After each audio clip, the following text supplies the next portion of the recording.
Alright, good morning guys, good morning. Alright guys, nakapila na tayo dito guys. Kano banda rin yan tay? So ayan guys, nakabili na tayo guys ng pagkain. Guys, dito tayo ngayon sa SM Aura. Alright, good morning guys, good morning. So dito na naman tayo guys sa kalye. So samahan nyo ulit ako guys.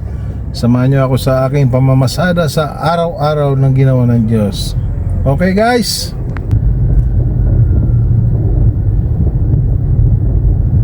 So dito tayo guys sa Ayala Avenue, sa kabaan ng Ayala.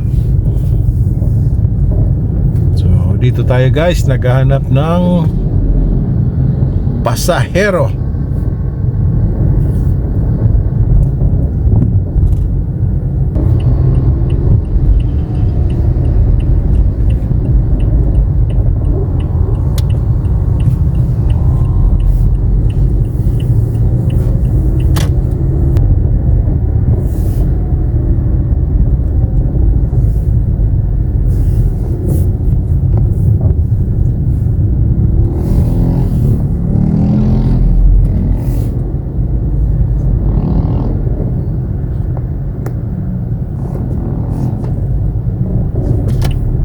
Alright guys, pipila tayo dito guys sa dito sa landmark. Guys, habang nakapila kami dito, magkwentuhan tayo. Alam nyo ba guys, napakahirap na ng taxi ngayon. Bakit? Sa mga airport, bago na kasi ang management, so hindi na kami guys makapasok pag wala kaming pasahero. So hindi na kami makadampot doon. Hindi na kami makapasok.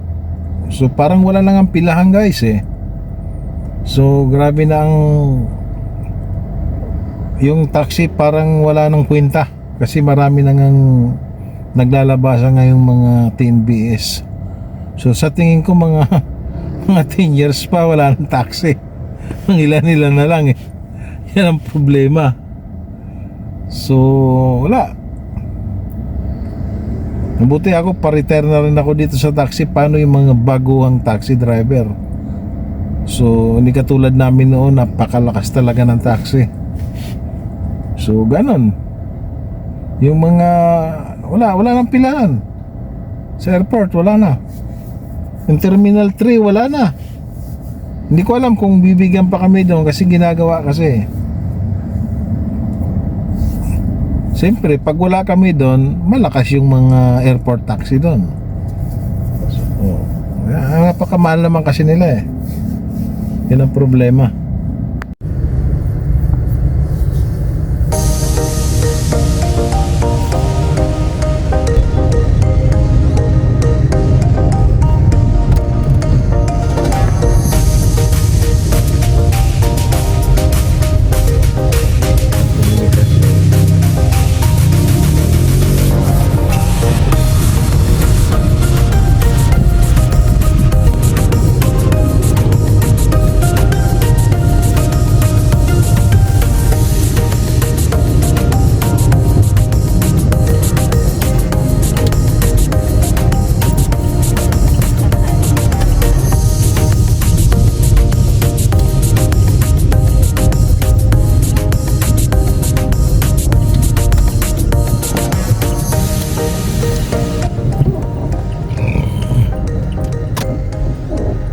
So ayun ang pilahan namin, kaso lang mukhang puno eh.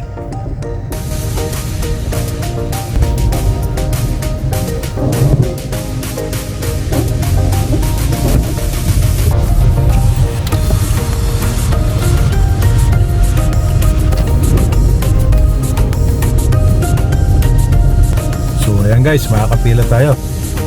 Alright, makakatipid tayo sa gasolina guys. Alright. Right guys, nakapila na tayo dito guys. Tayo ngayon. Alright. So ang gaganda ng mga building dito guys sa Rockwell, Makati. Oo. Ang mayaran nito guys, mga Lufis, yung may-ari ng ABS-CBN. Kano banda rin yan, tay? Medyo. Araw-araw?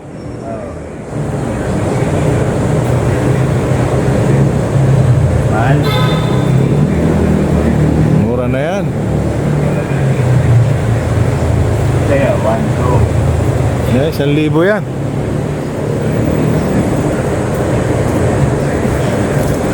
Kahit may edad na si tatay, nagmamaneho pa. Pa yan, si Bonifacio. Alright. So, dito tayo guys sa EDSA. May mga NCAP dito. So, dito guys sa EDSA, huwag kayong matakot sa NCAP. Kasi ang NCAP guys, hindi katulad ng mga noon, mga local government noon, ma-applyis ka lang sa guhit, pipitikan ka na. Dito guys sa EDSA, hindi.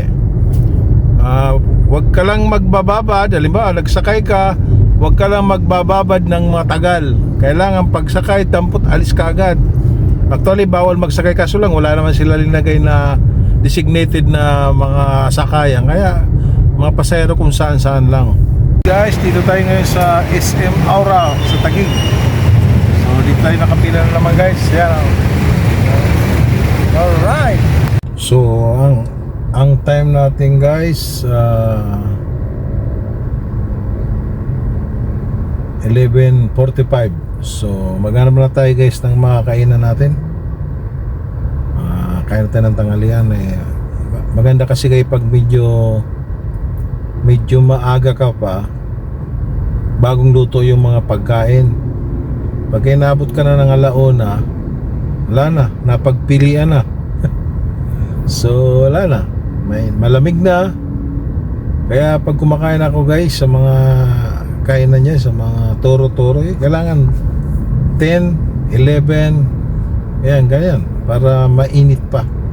So tingnan natin guys na tayo makakain.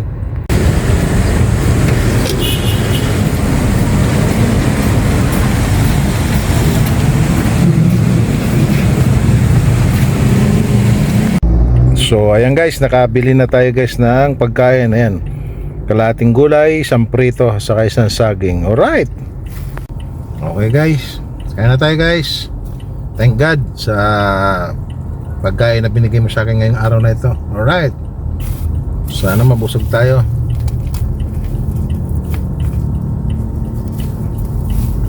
Masarap to guys, oh.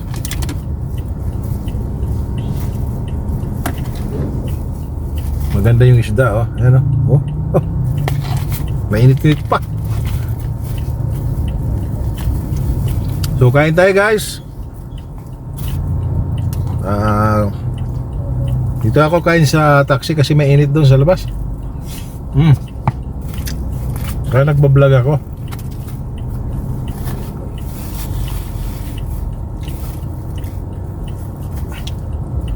So iwas-iwas na tayo guys. Pag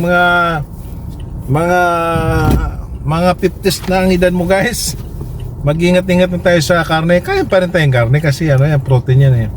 Gawin, ano na, bihira na lang, mga once a week na lang. So karne, ano yan? Okay guys.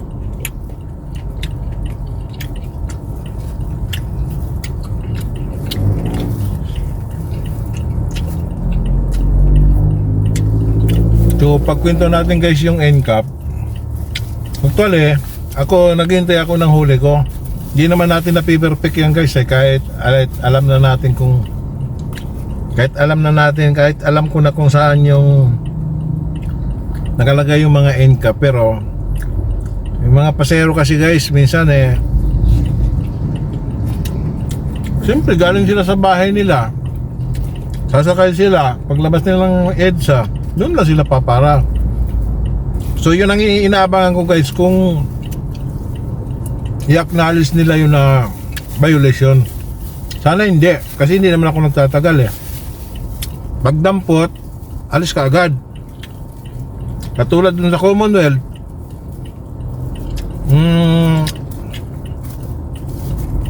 umihi ako sa tapat umihi ako sa tapat mismo ng camera. So nakapark ako doon sa bike lane.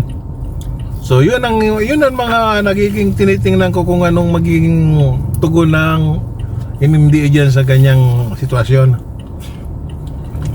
Bawal ba yun? Yun. Tingin ko, i-consider yan ng MMDA na hindi na titikit. Ano? Kasi ganun nangyari yung mga luma. Kaya sila nasuspinde. Yung mga nagkaroon ka lang ng ganun, yung parang lumagpas ka lang sa linya. Pipitikan ka na. So wala kang kalaban-laban eh. Ngayon kasi guys, ang sabi ng MMDA, may mga reviewer na sila. Yung mga gano'n naman, hindi natitikitan. Wag lang yung mga reckless, yung mga yellow box, sinarangan mo. Tapos, dun sa bike lane, gano'n lang, dapat gano'n lang. Mga reckless, mga gano'n.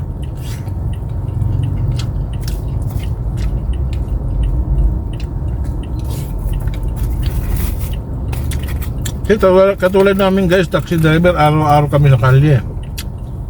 So, hindi namin may iwasan talaga magsakay dun sa dun sa may bike lane. Kasi nandun, wala naman lalagay na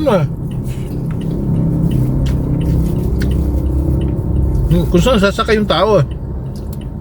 Diba? Basta linagyan lang nila guys ng no loading unloading. Yun ang mahirap dun eh. Sa kahabaan ng EDSA guys, grabe. No loading unloading kahit saan. So, wala silang linagay na loading area. Basta nakalagay lang doon no loading unloading anytime. Saan magsasakay yung pasahero? Diba parang mali? Diba guys? So guys, hanggang dito na lang siguro ang vlog ko kasi mahaba masyado. Kasi pag masyado mahaba, wala naman nanonood guys, diba? So hanggang dito na lang guys. Maraming salamat at magpasalamat po tayo sa Panginoon na kahit hindi tayo masarap mapagkain natin, at least nakakain tayo. Alright! Bye guys! At subscribe at share. Okay? Thank you.